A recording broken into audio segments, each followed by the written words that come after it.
Nga pala mga idol, no, tinuturo dito sa mapa na to. Dito na idol GMO. Grabe. Ito po yung mapa ng Japan mga idol dito sa pasyalan dito mga idol. Kita nyo naman mga idol, no?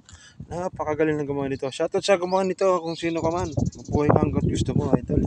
Ang galing mo talaga idol. Ang galing mo. Structural, no? Mga, ito yung mga halimbawa ng mga place, ang mga idol. Dito lang yan sa Japan mga idol. Kaya kung gusto nyo pumunta sa Japan, tara nandito kayo. Pumunta na kayo dito. Apply na kayo at pumunta kayo dito. Mag-tour guide kung gusto nyo. Ay mga idol, oh. Makikita nyo. Oh. The old government office. Oh, kung makikita mo. Ayun, oh. Oo nga pala. Oh. May English naman pala eh. Oh. Ay mga idol, ito lang halimbawa ng place o mga lugar kung saan. Oh, mga idol. The site of the Chokushi dati. Ay mga idol.